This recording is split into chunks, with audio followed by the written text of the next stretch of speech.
My Midnight Playground series is a vampire series, erotic romance set in a near future London. There's been an economical and governmental collapse. The monarchy's been taken down and replaced by a democracy that has failed miserably.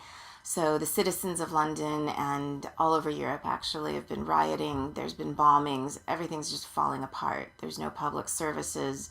So it's a very angry, lost society. This is made for a very handy time for the vampires to come out of the shadows. They have years of experience. They have great physical power and a lot of money that they've collected over the centuries. So they come together and create the Midnight Playground Clubs, which are a series of sex clubs all over Europe catering to the vampires. They're very exclusive, very difficult to get into for the humans. But for those who do, they get to interact with the vampires who the humans sort of worship. They're almost godlike because they're so powerful and so beautiful and so alluring. So things get pretty kinky at the clubs. Vampires are a dirty bunch.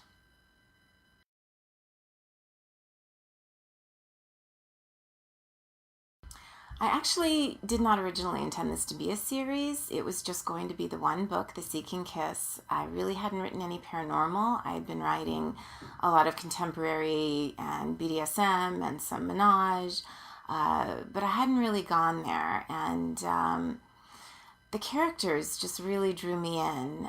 That was Hex and Nisa's story and Alaron. And it was a menage story, but the end is a little wistful for Alaron, and I just had to write his story. I really didn't know going in that I was going to, but by the time I finished, I knew there had to be at least one more book, and inevitably one more led to two more and three more, and now I'm planning a part two for the series, the International Midnight Playground series.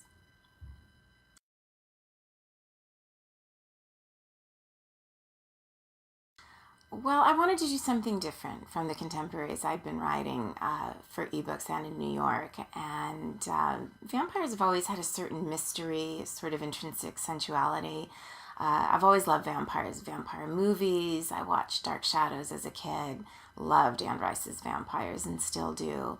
I like that mystery about them. Also, I think that when a creature lives for centuries and centuries, that it makes for some really complex psychology, which is always fascinating to me.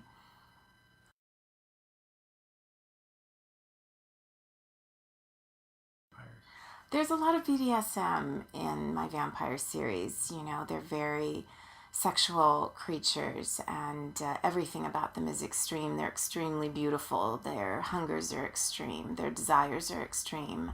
I've been writing BDSM for a long time, and it just seemed to fit in. You know, the kink seemed to be a natural part of it. I mean, I think if you've lived for 300 years or 1,000 years, you know, vanilla sex is probably going to get old. So, yeah, a few whips and chains, I think, are always a good thing anyway. But I think especially for the vampires, you know, they would crave that more extreme sexuality. So it seemed to just be a natural fit.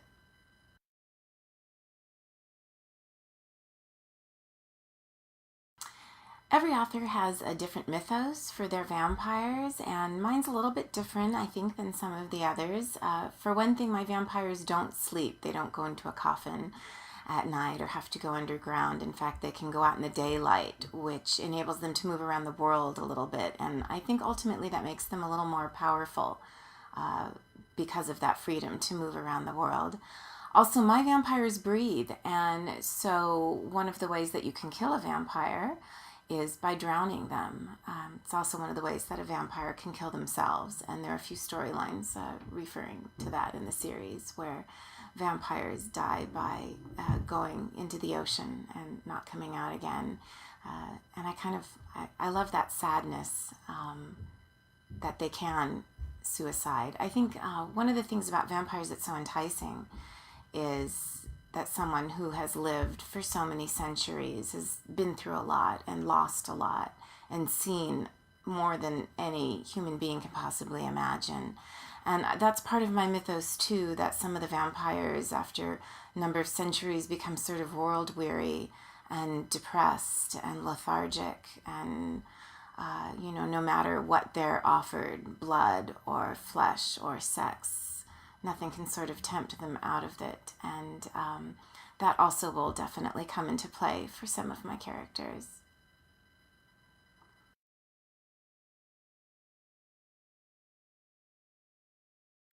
Hex is sort of a lovely guy. He's fresh and sexy, and he's a young vampire. He's fairly newly made.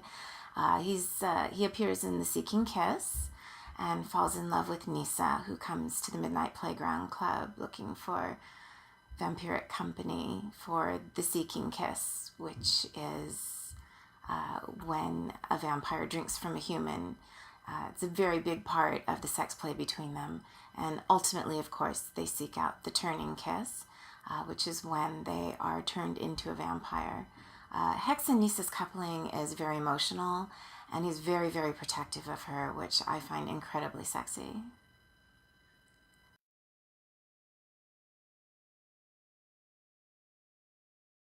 I love Alaron. Alaron is 300 years old. He's French, so little accent never hurts.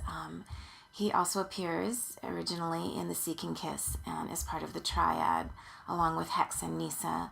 And he has sort of a wistful ending in that book, but he just really captured my attention. He's a little sad and tragic, which I always love for some reason. I like a dark story. Alaron's definitely a dark vampire. Very, very masculine, very much the alpha, and alpha enough to really demand his own book from me in a very loud voice.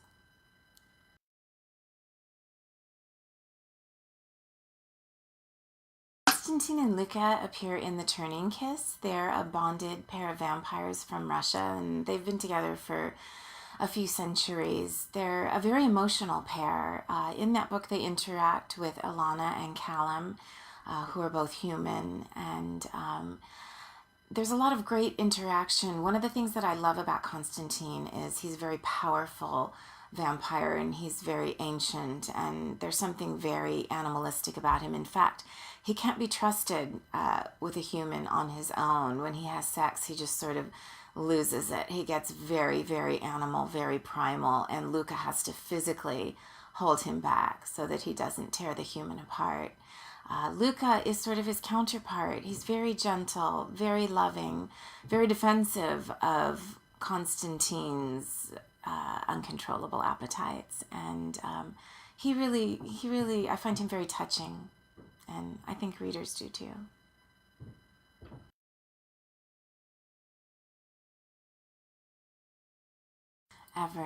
Ever's my favorite of the vampires. He's ancient, he's 1,000 years old.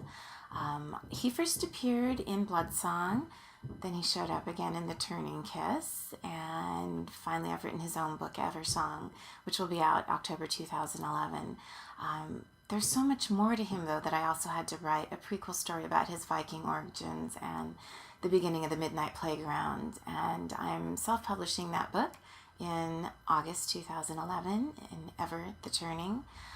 There's so many things about him that fascinate me. He's a very dark character full of shadows, and his pain draws me. He's also sort of the ultimate in decadent sensualist. He has very extreme appetites.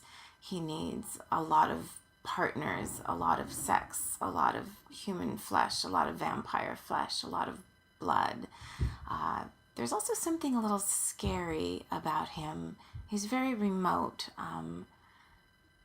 sad, a little removed from the world, and because he's so ancient, you sort of never know where he's going to take that. I'm absolutely in love with Ever, definitely fascinated with him, and seems to be a reader favorite as well, so I hope everyone will be happy with his books.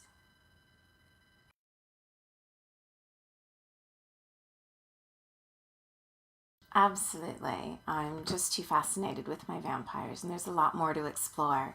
As I said, I've got Eversong coming out and Ever the Turning, and then next year I hope to launch part 2 in the Midnight Playground series, the international series. And the characters that will appear in those books are the members of the Vampire Council, who I introduce in Eversong. It's a really sort of diverse bunch from all over Europe. There's Ramsey from the Madrid Club, Chiara, who's actually the only female vampire to head one of the Midnight Playground clubs in Rome. There's Storm, who's a very, very mysterious character. Dane, who my critique partner, R.G. Alexander, has already said is her favorite. So I can't wait to get started. I'm just too fascinated with them to let them go. I think I'll be writing my vampires for a long time to come.